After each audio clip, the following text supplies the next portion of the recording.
কি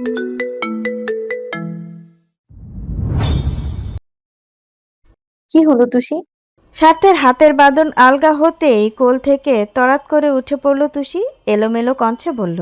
কিছু না। আমি আর আমি আর ছবি তুলবো না।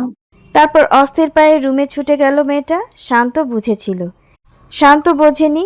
একবার ওদের দেখল, আরেকবার জামিলকে। তবে বউ এইভাবে চলে যাওয়ায় স্বার্থর চোখে মুখে পরিবর্তন দেখা গেল না, বরং সোফায় দুই হাত ছড়িয়ে পায়ের ওপর পা তুলে বসল সে। গালের ভেতর জিভ ঠেলে হেসে হেসে আঙ্গুল ঘষল থুতনিতে। এবার যেন সব হিসেব মিলিয়ে ফেলল জামিল, বিড়বিড় করে বলল। শালা ইমরান হাশমি, মানুষ খারাপ থেকে ভালো হয়, আর এটা ভালো থেকে লুচ্চা হয়ে যাচ্ছে। বেশ সময় নিয়ে ছবি টবির পাট চুকেছে, কিন্তু ছবি এত সুন্দর এসেছে সার্থক কপিগুলোই নিজের ফোনে নিয়ে নিল। বাকি ফাইল পরে পাঠিয়ে দেবে কথা বলে বিদায় নিল শান্ত। এরপর খেতে বসলো ওরা। তুষি লজ্জায় তখনও ধাতস্থ হতে পারেনি। কি এক মুসিবত যে খাড়া হলো ঘাড়ে। যাকে চেয়েছে, নিজের সবটুকু দিয়েই চেয়েছে, সে এখন কাছে আসতে চাইলেও ও নিতে পারছে না কেন? একটুখানি ছুলেই কেমন এমন দম বন্ধ হয়ে যায়। তুষি সেই যে চেয়ারে বসেছে এখনো মাথা তোলেনি, কিন্তু প্লেটের শুকনো স্যান্ডউইচ দেখে ঠোঁট উল্টে গেল। মিনমিন করে বলল। আর কিছু নেই? না মানে এমন শুকনো শুকনো খাবার খেতে পারি না আমি। জামিল মায়া মায়া মুখ করে বলল। আরে থাক, আজ একটু কষ্ট করে খাও তুষি। এখান থেকে খাবারের দোকান অনেক দূরে, অর্ডার করলেও আসতে সময় নেবে। খেয়ে নাও। এরপর কয়বেলা যে না খেয়ে থাকতে হয় কে জানে। ও বুঝতে না পেরে বলল, কেন? বাড়ি যেতেই একের পর এক যা বোম পড়বে মাথায়, সামলে উঠতে সময় লাগবে না? সে আশ্চর্য হয়ে স্বার্থর দিকে ফিরল। কবে যাব বাড়িতে? সে বলল। এক্ষুনি। আরো বিস্মিত হলো তুষি। কিন্তু আপনি যে বলেছিলেন এখানে থাকবো কদিন। স্বার্থ প্লেট থেকে চোখ তুলে চাইল। তুমি চাইছো থাকতে? জামিল, ওদিকে তাকাতো। ভদ্র ছেলের মতো জামিল পেছনের দিকে ফিরল। স্বার্থ সঙ্গে সঙ্গে ঠোঁটটা তুষির কানের কাছে এগিয়ে এনে বলল। এখানে যত থাকবো তত তোমার বিপদ। আমার থেকে বাঁচতে চাইলে তোমার এই মুহূর্তে বাড়ি যাওয়া উচিত। বিকট চোখে ঠোক গিলল তুষি। জামিল বলল। হয়েছে, ফিরবো? স্বার্থ বলল। হুম। ও ঘুরে বসলেও ঠোঁটে চাপা হাসি কমেনি। বোকা তো আর নয়, কিন্তু তুষির গলা দিয়ে আর খাবার নামল না। ভীষণ চিন্তায় রুহু অবধি ছটফট করে উঠল। এখন বাড়ি গিয়ে কি কি পরিস্থিতির সম্মুখীন হতে হবে কে জানে। জামিল তখনই বলল। স্বার্থর বুদ্ধি দেখেছো তুষি? বিয়ে করে এক রাত বাইরে থেকে এখন আবার বর বউ সেজে ফিরে যাচ্ছে। তোমাদের এই রূপ দেখে অয়নটা আমিনার মা বলে চিৎকার না করে উঠলেই হয়। অয়নের নাম শুনতেই তুষি হাঁসফাঁস করে উঠল। বাড়িতে কি কি হয়েছে? ইউষার সাথে বিয়েটা হলো তো? দাদি করতে পারলো কাজটা? সে আবার স্টেশনে বসে নেই তো, নাকি ওকে না পেয়ে কান্না জুড়ে দিয়েছে? এত এত প্রশ্ন তুষি মাথায় চেপে বসতে পারল না। যদি জামিল কিছু জানে? সেই আশায় রয়ে শয়ে বলল। বাড়ির ব্যাপারে আপনি কিছু জানেন জামিল ভাই? ও মাথা নেড়ে নিষ্পাপ মুখে বলল। না তো, কাল তোমাদের বিয়ের পর আমি বাড়ি চলে গিয়েছিলাম, আর বের হয়নি। আজ স্বার্থ টেলিফোন করতেই সোজা এখানে চলে এলাম। কেন বলো তো? আহা, এমনি। স্বার্থ খোঁচা মেরে বলল। অয়নের জন্য চিন্তা হচ্ছে? ক্লান্ত চোখে চাইল তুষি, তবে চাটাং চাটাং করে বলল। না, আপনার আইরিনের জন্য হচ্ছে। সে তো আপনার জন্য উন্মাদ। কি কি না করলো আপনাকে পেতে। এখন যদি জানতে পারে আপনার বিয়ে হয়ে গেছে, তাও আবার একটা বস্তির মেয়ের সাথে, যা কেউ দু চোখে দেখতে পারে না, কি হবে বলেন তো? মনে হয় ওখানেই জ্ঞান হারিয়ে পড়ে যাবে, তাই না? জামিল ঘাড় নাড়ল। কথাটায় সহমত সে। স্বার্থ থমথমে গলায় বলল। আইরিনকে জড়িয়ে আমাকে কিছু বলবে না। তাহলে আপনিও অয়ন ভাইকে জড়িয়ে আমায় কিছু বলবেন না। উনি অন্তত ভালো মানুষ। স্বার্থ কিছুক্ষণ ঠান্ডা চোখে চেয়ে রইল। পরপর খাবারের প্লেটটা ঠেলে দিয়ে উঠে দাঁড়িয়ে বলল। আমি জানি ও ভালো, কিন্তু ওর কোনো প্রশংসা আমি তোমার থেকে শুনতে চাই না। শুধু ও কেন, পৃথিবীর কোনো পুরুষের প্রশংসাই তুমি আর করবে না Tushi. This is the first and last warning. স্বার্থ চলে গেল। তুষি আহাম্মক বনে বলল। এত রেগে গেলেন কেন? জামিল হেসে ঘাড় ঝাঁকিয়ে বলল। Jealousy overloaded. এই জেলাসি থেকেই বেটা প্রেমে পড়েছে, বিয়ে করেছে, সাবধান। পাকা 2 ঘন্টা লাগলো ওদের উত্তরা পৌঁছাতে। জামিল আসেনি, আসার কথাও নয়। অন্যের পারিবারিক ব্যাপার স্যাপারে যত কম জড়ানো যায় ততই ভালো। তবে জামিলের গাড়িতেই তুষিকে নিয়ে বাড়ির সদরে এসে থামছে স্বার্থ। জানালা থেকে বের হওয়া তার মুখ দেখে দারোয়ান অতি সত্বর গেটটা খুলে দিলেন। হড়বড়িয়ে বললেন, মেজবাব কই আছিলেন কালকা? কাজে ছিলাম। লনের দিকে গাড়ি নিতে নিতে দুটো শব্দ বলে গেল সে। কিন্তু কিন্তু হুইল থেকে হাতটা ফসকে যাচ্ছিল বারবার। কেমন অস্থির লাগছিল সব কিছু। গাড়ি থেকে নামার পর যার রেশ আরও বাড়ল। মরুর মতো খড়খড়ে লাগছে বুকের ভেতরটা। এক পল আর্ত চোখে পাশে দাঁড়ানো তুষির দিকে তাকালো স্বার্থ। মেয়েটার মুখ দ্বিগুণ ফ্যাকাশে হয়ে আছে। আর কপা এগুলোই বাড়ির মূল দরজায় ছবে এটা। ভেতরে কি অপেক্ষা করছে কে জানে। হঠাৎ হাতের আঙ্গুলে একটা শক্ত খসখসে হাত ছোঁয়ায় নড়ে উঠল তুষি। তাকালো পাশ ফিরে। স্বার্থর চেহারায় উদ্বেগ, অশান্ত দৃষ্টিতে এলোমেলো শ্বাস। তুষির নরম হাতের আঙ্গুলে নিজের আঙ্গুলগুলো খুব পোক্ত করে ধরল সে। ডাকলো থেমে থেমে। তো তুষি? গলা স্বর অন্যরকম শোনালো। কেমন যেন লাগলো তুষির। উত্তর দিল সহসা। জি। স্বার্থ দুজনে মিলে থাকা হাতের দিকে চেয়ে এক পলক বলল, ভেতরে যাই হয়ে যাক, হাত ছেড়ো না। তুষি ঢোক গিলে মলিন চোখে বলল, তুষি কাউকে ছাড়ে না, উল্টো সবাই ওকে ছেড়ে যায়। স্বার্থর দৃষ্টি আর্ত। হঠাৎ কি দৃঢ় গলায় বলল, জান কোরবান করে দেব, তাও তোমাকে ছাড়বো না। এই জন্মের দায়ভার আমি নিলাম, তুমি শুধু আমাকে নিও তোমার সাথে বেঁচে থাকার জন্য। সৈয়দ বাড়ির ভোর সন্ধ্যা সব একই রকম হয়, গতানুগতিক, হইচইহীন। তবে ব্যস্ততা থাকে পুরোদস্তুর। কিন্তু আজ এর তল গতি থিতিয়ে বসলো সকলের চিন্তা আর উদ্বেগের কাছে। বাড়ি থেকে কেউ বের হয়নি। সাইফুল বা শওকত কেউই যেতে পারেননি কাজে। মিন্টু ইউসাও নিজেদের ক্লাস মিস করে গেল। তনিমা রেহনুমা দুজনের দশাই একই রকম বলা যায়। গোটা বাড়ির অবস্থাই ভালো নয় আজ। তবে এখন অবধি একটা ব্যাপার নিশ্চিত সকলে, স্বার্থ তুষি বোধহয় একসাথেই আছে। বোধহয় অয়নই ঠিক বলেছে কাল থেকে। না হলে দুজনের কেউই বাড়িতে ওই একটা সময় ধরেই নেই। কেউ ফিরেনি গতকাল। কারো খোঁজ নেই। এত কাকতালীয় হতে পারে কখনো? আসমা খাবার টেবিলের এটো বাসন কোসন গোছাচ্ছে। সন্ধে এখন। একটা হালকা পাতলা নাস্তার পাট চুকিয়েছে কিছু সময় হলো। বাড়িতে অতিথিরা কেউ নেই, সবাই নিজেদের লোক। তবে রোকসানা শ্বশুর বাড়ি যায়নি। গতকাল নাসিরের সাথে একটা তর্কযুদ্ধের পর জেদ করে মেয়েসহ রয়ে গিয়েছে এখানে। ভেতরে ভেতরে দুশ্চিন্তা তার নিজেরও কম কিছু নেই। স্বার্থ যদি সত্যি তুষিকে নিয়ে থাকে, আইরিনের কি হবে? মেয়েটা কত বিধ্বস্ত হয়ে যাবে। যতই রাগ করে বলুক বিয়ে দেবে না। স্বার্থ একবার ক্ষমা চাইলেই তো সব ঠিক করা যেত। কিন্তু এখন যদি হাতে আর উপায় না থাকে, আইরিনকে সামলাবে কি করে তিনি? ভদ্রমহিলা একবার বড় ভাইকে দেখলেন। শওকত গতকাল থেকেই চুপচাপ হয়ে আছেন। এই প্রসঙ্গে একটা বাড়তি কথা তার মুখে নেই।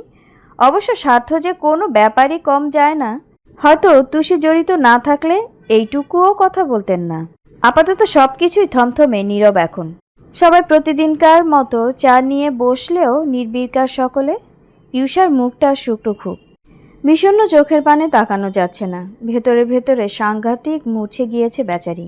একে তো নিজের সব কিছুর জন্যে দায়ী মনে হচ্ছে, তার উপরে অয়নের ছটফট করে মরা। এসব দেখে বুকটা ধসে যায় ওর। কষ্ট হয়, পৃথিবী কেমন শূন্য শূন্য লাগে। গতকাল তুষিকে খুঁজতে জামিলের সাথে বের হওয়ার পর অনেক রাত করে ফিরেছিল অয়ন। টলমল পায়ে সোজা ঘরে গিয়ে দরজা বন্ধ করে দিয়েছে। সেজন্য ইউসা কাছে যেতে পারেনি। দুটো কথাও হয়নি। আর তারপর সকাল হতেই আবার বেরিয়ে গেছে অয়ন। ফিরল দুপুর নাগাদ। এখন ঘড়িতে ছুঁই ছুঁই করছে 6টার কাঁটা। অথচ এখনও নিচে নামেনি সে। কতবার কতজন গিয়ে ডাকলো, দরজা ধাক্কালো, খোলেইনি।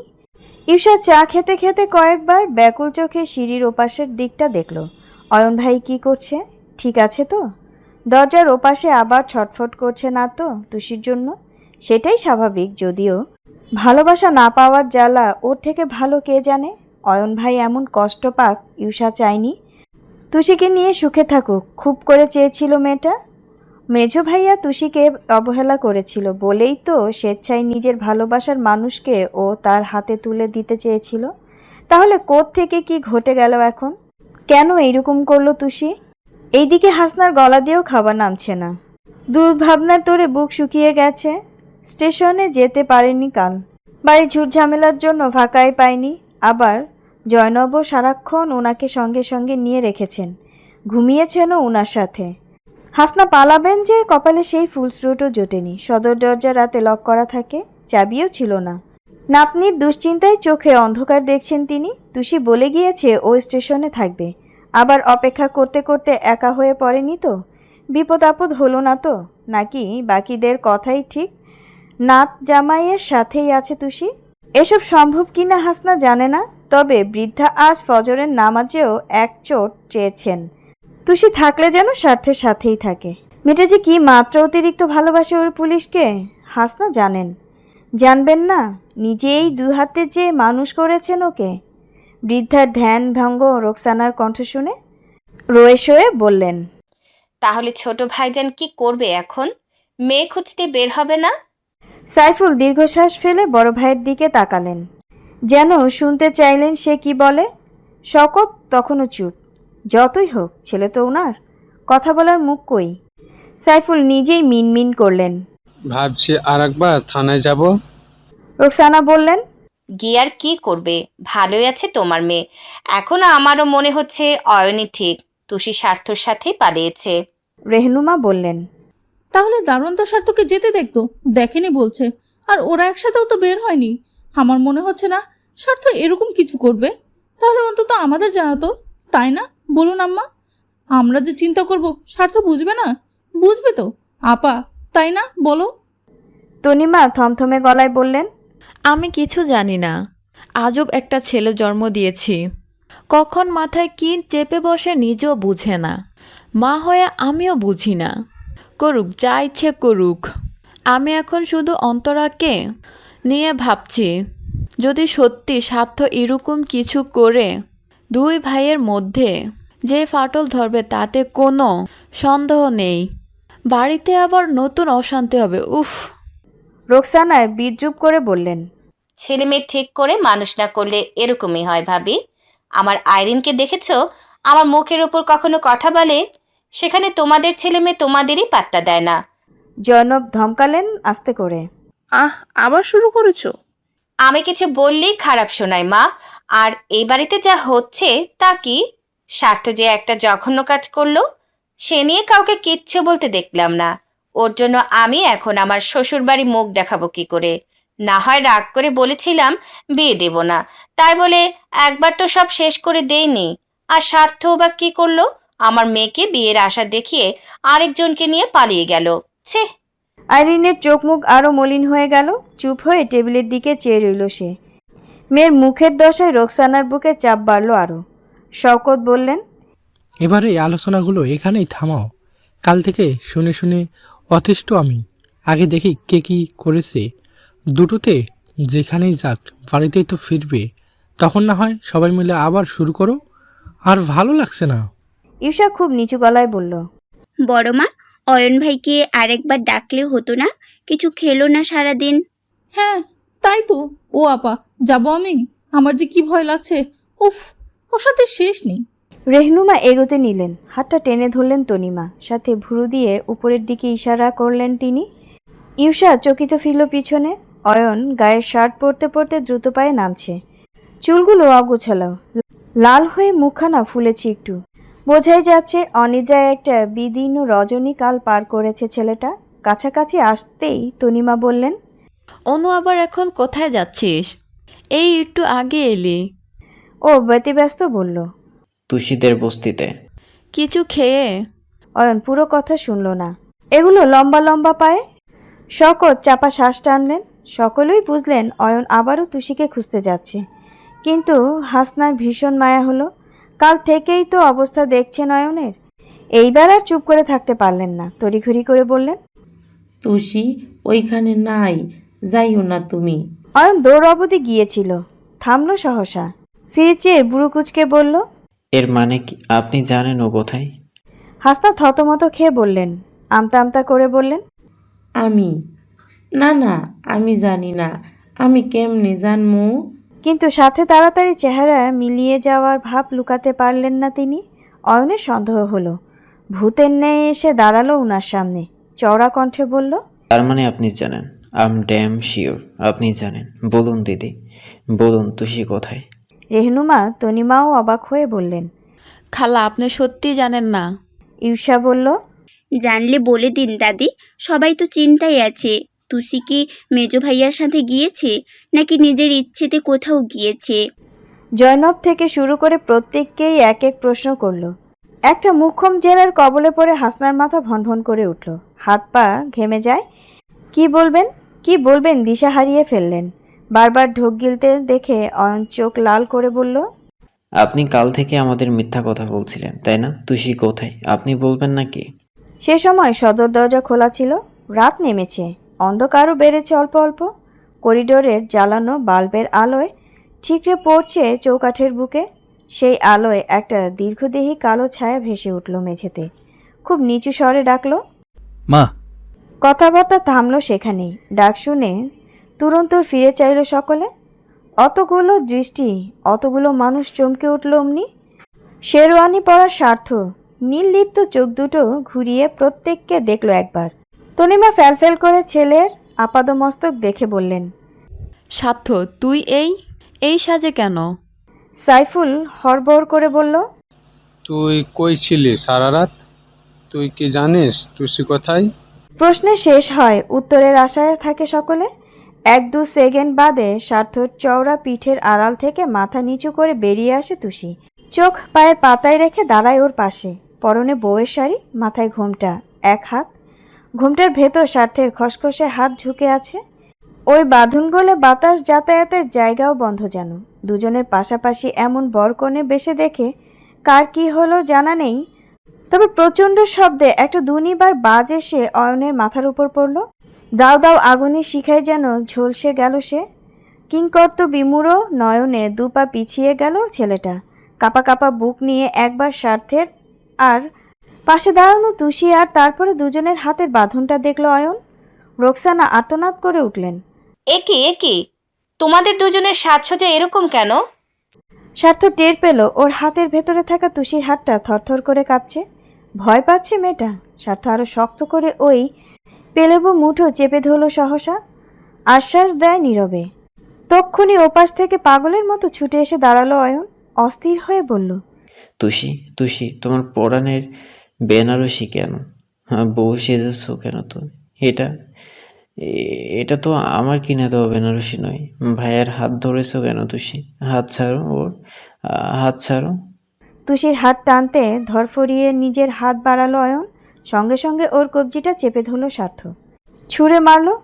শান্ত অথচ স্থূল স্বরে বলল, ও আমার স্ত্রী অয়ন, এভাবে ওকে ছুবি না। অয়ন শ্বাস নেয়, গলার শিরা ফুলিয়ে বলে, আবার স্ত্রী করছো ভাইয়া? কিসের স্ত্রী? কাল আমাদের বিয়ে হয়েছে, কোর্ট কাবিন দুভাবেই আমি তুষিকে বিয়ে করেছি। এই একটা কথা আর একটা মিসাইল। আজ প্রথমবার দুটোর আঘাত একই হলো বোধহয়। গোটা সৈয়দ বাড়ি থমকে গেল মুহূর্তেই। দুহাত দিয়ে মুখ চেপে ধরল আইরিন। কান্নায় টইটুম্বর হয়ে উঠল চোখ। অয়নের পায়ের জমি সরে যায়। টালমাটাল দুনিয়া নিয়ে কিছু পল বাকরুদ্ধর ন্যায় চেয়ে রয় সে। ভীত সন্তুষ্ট চোখে ঢোক গিলে ইউষা। কি হবে এখন? অয়ন ভাইয়া কি করবে ভাবলেই ওর মাথা ফাঁকা হয়ে যাচ্ছে। জয়নব কপাল কুঁচকে বললেন, বিয়ে করেছো কেন? কিসের জন্য? ছোট ভাইয়ের হবু স্ত্রী এভাবে লুকিয়ে নিয়ে বিয়ে করা কি তোমার শোভা পায় দাদু ভাই? তুমি স্বার্থ বুক চিরে বলল, আমি দিদুন, আমি স্বার্থ, সৈয়দ ইয়াসির আবরার স্বার্থ। আর তোমার একটা ছোট্ট ভুল হচ্ছে, আমি আমার ছোট ভাইয়ের হবু স্ত্রীকে বিয়ে করিনি, বরং অয়ন তার বড় ভাইয়ের স্ত্রীকে বিয়ে করতে যাচ্ছিল। শকত খেপে বললেন, এর কি হচ্ছে? এটা ফাজলাম হচ্ছে এখন। প্রথম দিকে মানি না বলে সবার কান ঝালাপালা করে বাড়ির পরিবেশ অতিষ্ঠ করে। এখন স্ত্রী ফেনা তোলা হচ্ছে। অয়নের সাথে টুসির বিয়ে হওয়ার কথা তুমি জানতে না? ঢং করছো? এত স্ত্রী করবে তাহলে এই পরিস্থিতি অবধি ব্যাপারটা এনেছো কেন?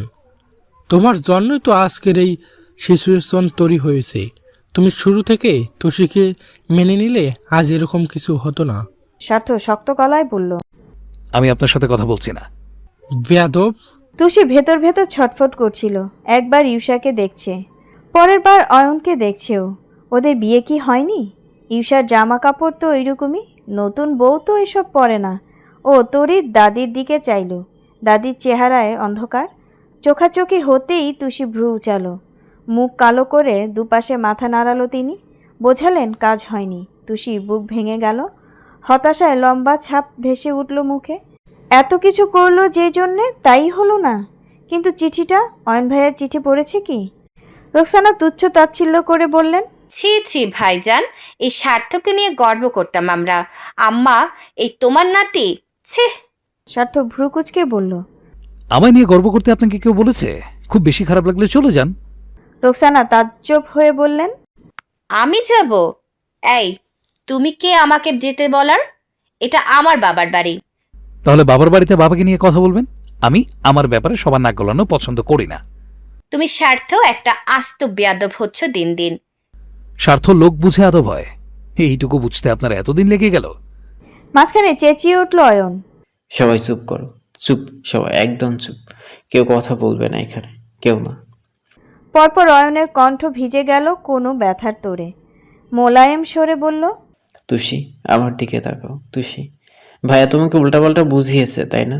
ম্যানিপুলেট করেছে তোমায়। আর জানতাম আমি, এই ইগোবাজ সব পারে। তুষি, আমার সাথে এসো তো, আমরা আলাদা কথা বলি। অয়ন তুষির হাতটা যেই আবার ধরতে গেল, আবার সেই হাত চেপে ধরল সার্থ। শীতল চোখে বলল, আমি কি বলেছি তোর কানে যায়নি? তুষি এখন পরশ্রী, ও তোর বড় ভাবি। এখন থেকে ওকে ছুঁতে 1000 বার ভাববি। তার ছুরির ফলার মতো কথা সোজাসুজি অয়নের বুকে গিয়ে লাগলো। দু চোখে দপ করে জ্বলে উঠল আগুন। বিগড়ে গেল মাথাটা। সঙ্গে সঙ্গে দুহাতে ভাইয়ের বুকে রেখে এক ধাক্কা মারল সে। অপ্রস্তুতে স্বার্থ পিছিয়ে যায়, পিঠ দেয়ালে গিয়ে লাগে। 2 দিন আগে আহত হয়েছিল, ধারালো ধায়ের কোপ শুকায়নি, ঠিকঠাক ওষুধ খায়নি। সব মিলিয়ে তাজা ক্ষত, একের পর এক আঘাত সীমা ছাড়িয়ে ফেলল। এবার ব্যান্ডেজ সরে যায়, 1 ছটা রক্ত নিমিষেই ভিজে উঠে পিঠে। শেরওয়ানির পুরো আস্তরণে দেখা না গেলেও টাল হারিয়ে ফেলল ও। অথচ তাও তুষির হাত স্বার্থ ছাড়ল না, একটা আঙুলও নড়ল না তার মুঠো থেকে। ঠিক ওভাবেই পোক্ত বেরি দিয়ে ধরে রেখেছে সে। এইদিকে বিস্ময়ে যেন মুখ থুবড়ে পড়ল বাকিরা। এমন দৃশ্য আজ প্রথম দেখা তাদের। অয়ন বড় ভাইয়ের গায়ে হাত তুলেছে। এই বাড়িতে বড়দের দিকে যেখানে কেউ মাথা তুলে তাকায় না, সেখানে হাতাহাতি। তনিমা শওকতের চোখ ঘোলা হয়ে আসে। বাবা মা তো নিজের 2 সন্তানের মাঝে এইরকম দ্বন্দ্ব কারো প্রাণে সয়? তুষি নিজেও আটকে ওঠে, হাহাকার করে স্বার্থের গায়ে বুকে হাত দিয়ে বলে, আপনি আপনি ঠিক আছেন? আপনি ঠিক আছেন তো? অয়নের মাথা জ্বলে যায় তুষির এমন আহ্লাদ দেখে। হিসিয়ে এসেই ভাইয়ের কলার চেপে ধরে সে। আরেক দফা হকচকায় সকলে। জয়নব চেঁচিয়ে ওঠে, অয়ন? অয়নের কানে দাদুর ডাক যায় না। সে দাঁত মুখ খিচে বলে, ব্লাডি সিটার, কেন করলে আমার সাথে এরকম? তোমাকে তো আমি ভালোবাসতাম, তাই না? কোনোদিন তোমার কোনো ক্ষতি করেছি? তাহলে আমার এত এত বড় ক্ষতি করলে কি করে? স্বার্থ চোখ বুজে দম টানল। রক্তলাল কোঠর মেলে চাইল ধীরে ধীরে। তুষি কি করবে দিক দিশা পেল না। ফ্যাস ফ্যাসে দম নিতে নিতে অস্থির হয়ে বলল, আপনি ছাড়ুন ওনাকে, দেখতে পাচ্ছেন না উনি অসুস্থ? ছাড়ুন অয়ন ভাই। অয়ন কাতর চোখে চাইল ওর দিকে, অনুনয় করল, তুষি, তুমি ওর হয়ে দরদ দেখিও না প্লিজ। প্লিজ তুষি, আমার কষ্ট হয়। ওর হাতটা ছাড়ো। অয়ন হাত ছাড়াতে আসে এই নিয়ে 3য়বারের মতো। এবার আর স্বার্থ শান্ত থাকতে পারল না। প্রচণ্ড এক থাপ্পড় মারল ভাইয়ের গালে। তার রোদে পড়া ট্রেনিং নেয়া পুলিশের শরীরের প্রহার সামলাতে অনেক একটু বেগ পোহাতে হলো। ওই এক থাপ্পড়ে কয়েক কদম হড়কে যায় সে। আরেক চোট আকাশ ভেঙে মাটির বুকে লুটিয়ে পড়ল সবাই। এ কি শুরু হয়েছে বাড়িতে? ভাইয়ে ভাইয়ে এমন দ্বন্দ্ব কি স্বপ্নেও আনা যায়? ইউষা ছুটে ধরতে আসে। অয়ন ভাই, পূর্বেই ওকে ঠেলে সামনে থেকে সরিয়ে দেয় প্যান, যেন উচ্ছিষ্ট হটানো রাস্তা দিয়ে। মেয়েটা থুবড়ে পড়ল সোফার উপরে। অয়ন ভাইয়ের দিকে তেড়ে যেতে নিলেই তনিমা পত্রত করে দাঁড়ালেন, ধমকে বললেন, অয়ন থাম, ও তোর বড় ভাই, এত অসভ্য আমার ছেলে নয়। জয়নব বললেন, দাদুভাই, বড় ভাইয়ের গায়ে হাত তুলে কেন? পাগল হয়েছো তুমি? অয়ন চিরবির করে বলল, বড় ভাই মাই ফুট। কোনো বড় ভাই ছোট ভাইয়ের বিয়ের দিন তার বউকে নিয়ে পালিয়ে যায়, নিজের বিয়ে করে 1 রাত কাটিয়ে আসে। কোন বড় ভাই? তুষি চিবুক নুইয়ে বলল, উনি আমাকে নিয়ে যাননি, আমি নিজে গিয়েছিলাম। অয়ন চোখ রাঙিয়ে বলল, তুমি চুপ করো, আমি জানি তুমি ওর হয়ে কথা বলবে। ও তোমাকে ব্রেন ওয়াশ করেছে না? তুমি তো ছোট একটা পুতুল তুষি, তুমি বুঝবে কিভাবে কে ভালো কে খারাপ? ওকে তুমি এখনো চেনোইনি। ও চাইনি তুমি ভালো থাকো, কারণ ও তোমাকে পায়ে জুতা বানাতে চেয়েছে, সেখানে আমি তোমাকে মাথায় তাজ বানাতে চেয়েছি তুষি। ও কি সেটা সহ্য করবে বলো? তুষি বিরক্ত মুখে অতিষ্ঠ শ্বাস ফেলল, ঘুরে চাইল স্বার্থর দিকে, বুকের জায়গাটায় হাত বুলিয়ে বলল, লেগেছে তাই না? কাল থেকে শুধু ব্যথাই পাচ্ছেন, একটু ওষুধ যদি। এত ঝড়ঝঞ্ঝার ভেতরে স্থির দু চোখে ছাপানো ব্যাকুলতা দেখে স্বার্থর প্রাণ জুড়িয়ে যায়। ছোটের কোণে এক ফালি তৃপ্তি ভেসে উঠল। ফোঁস করে শ্বাস ফেলল সে। ব্যান্ডেজটা বোধহয় রক্তে ভিজে উঠেছে, শেরওয়ানিটা ভেজা ভেজা, তরল লেগে যাচ্ছে অল্প, কিন্তু সব স্বার্থ মাথা থেকে ঝেড়ে ফেলল। তাকালো ভাইয়ের দিকে, কোমল গলায় বলল, অয়ন, পাগলামো না করে কথা শোন। তুই আমার ছোট ভাই, আমার আদরের। সায়ন চলে যাওয়ার পর আমি আমার সবটুকু দিয়ে তোকেই যত্ন করেছি। আমি চাইনি এভাবে কিছু করতে। আমি তোকে বারবার বুঝিয়েছিলাম, মানা করেছিলাম, তুই শুনিসনি। আর সেজন্যই। অয়ন বিদ্রুপ করে হেসে কথা কেড়ে নিয়ে বলল, এটা তোমার যত্ন, এটা তোমার আদর ভাইয়া। ছোট ভাইয়ের হবু বউকে নিজের বউ বানানো তোমার আদর? আর তোমার মনে তুষিকে নিয়ে যদি এতই প্রেম ছিল, তাহলে সেদিন তুমি আমাকে কেন বলেছিলে যে ওর প্রতি তোমার কিছু নেই? কেন বলেছিলে ওকে ডিভোর্স দেবে? তুমি ওসব না বললে আমি তো এগোতাম না। আর তারপর মামুনি যখন তোমাকে আমার ঘরে বসে তোমাদের দ্বিতীয়বার বিয়ে দেওয়ার কথা বলছিল, তখন মানা করেছিল কেন? চেঁচিয়ে চেঁচিয়ে কেন বলছিলে তুষিকে আমি চাই না? কি না নাকি এখন সেটাও অস্বীকার করবে? অস্বীকার করবে? তুমি আমাকে বলনি ওসব? স্বার্থ কাঠখোট্টা জবাব দিল, বলেছিলাম, কিন্তু তোকে ওর প্রেমে পড়তে বলিনি আমি ওকে চাই না মানেই তুই ওর প্রেমে অন্ধ হয়ে যা। তোর নিজের সেন্স নেই?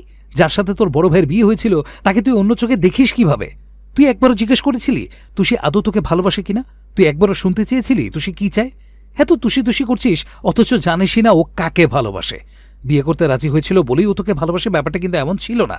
ছিল, আলবাত ছিল, তুষি আমাকেই ভালোবাসে। অয়ন ছুটন্ত ঘোড়ার বেগে ফের তুষির সামনে এসে দাঁড়ালো, ঠিক তুষির মুখোমুখি। আকুল হয়ে বলল, তুষি, তুমি বলো ভাইয়াকে, তোমাকে বিয়েতে জোর করেছে? হ্যাঁ করেছে না? বলো তুষি, হ্যাঁ সবাইকে বলো। তুষির চোখ নিচে। অয়ন অধৈর্য হলো আরো। অয়ন, বলো না তুষি, একবার বলো। ও জোর করলে আজ আমি সব ভুলে যাব আমার ভাই। তুমি শুধু। না। থমকায়, মাঝপথে ভেসে আসে উত্তর। কি? তুষি মিহি গলায় বলে, উনি আমাকে জোর করেননি। হেসে ফেলল ও। এটাও ভাইয়া শিখিয়ে দিয়েছে, তাই তো? শেখানো বলি আর হচ্ছে মেয়ে। দেখেছো তোমরা তুষির কথাবার্তায় বুঝতে পারছো? ভাইয়া শিখিয়ে দিয়েছে, সব শিখিয়ে দিয়েছে। তুষির কণ্ঠ আরো নমনীয় হলো, বলল, উনি আমাকে কিছু শিখিয়ে দেননি অয়ন ভাই। আমি ওনাকে বিয়ে করতাম কিনা জানি না, তবে আপনাকে আমি কখনো বিয়ে করতে চাইনি। আপনাকে আমি ওই চোখে দেখিনি কোনোদিনও। সত্যি তো এটাই। এই বিয়েতে মন থেকে আমি রাজি ছিলাম না। যদি ওনার সাথে আমার বিয়ে নাও হতো, আমি পালিয়ে যেতাম। অয়ন স্তম্ভিত হয়ে বলল, তুষি, তুমি পালিয়ে যেতে চেয়েছিলে? মাথা নাড়ল মেয়েটা। হুম। তাহলে বিয়েতে হ্যাঁ বলেছিলে কেন? তুষি চোখের কোণ তুলে ফের ঐশ্বকে দেখল। এইটুক অন্তত নিশ্চিত হয়েছে অয়ন চিঠি পায়নি এখনো। জিভে ঠোঁট ভিজিয়ে বলল, কারণ ছিল। তদন্তর ওর কাঠ টেনে নিজের দিকে ফেরালো রেহনুমা। মেয়েটা তাকালো না, সাথে সাথে একটা ঠাস করে চড় মারল গালে। অপ্রস্তুতিতে তুষি ছিটকে গেল, স্বার্থর বুকের উপর পড়ল। তনিমা আর্তনাদ করে বলল, আহ ছোট, কি করছিস? রেহনুমা গজগজিয়ে বললেন, অসভ্য মেয়ে, ওকে বিয়ে করতে চাসনি তাহলে এত নাটক করেছিলি কেন? এত আয়োজন, এত অতিথি এলো বাড়িতে, কি বাজেভাবে সম্মান নষ্ট হলো আমাদের। বিয়েতে মদ নেই, তাহলে এত রং তামাশা কিসের তোর? তোর জন্য ওদের দুই ভাইয়ের মধ্যে ঝামেলা লেগেছে। একটা না একটা অশান্তি লেগেই থাকে এই মেয়ের জন্য। শান্তি নেই আমার, এক ফোঁটা শান্তি নেই। ইউষা বলল, মা, ওকে বকছো কেন? ওর কি দোষ? ও কি বলেছে ভাইয়াদের মারামারি করতে? তুই থাম, পেটে ধরেছি না, সব দায়িত্ব আমারই হবে। আস্তে আস্তে সংসারটাও শেষ করে দিচ্ছিস তুষি। যে অয়ন কোনোদিন বড় ভাইয়ের মুখের উপর একটা শব্দ করেনি, আজ ভাইয়ের গায়ে হাত দিচ্ছে। এসব কার জন্য? সব ঝামেলার মূলও প্রথম থেকে ছেলেটাকে আশা দিয়ে ও নাকি পালিয়ে যাচ্ছিল। নাটকে মেয়ে একটা, ইচ্ছে করছে চাপার দাঁত ফেলে দেই। তুষি স্বার্থের বুকের সাথে মিশে রয়, মুখ গুজে ফুপিয়ে ফুপিয়ে কাঁদে। রেহনুমা আরও কিছু বলতেই যাচ্ছিলেন, স্বার্থ তপ্ত চোখে চিবুক কঠিন করে বলল,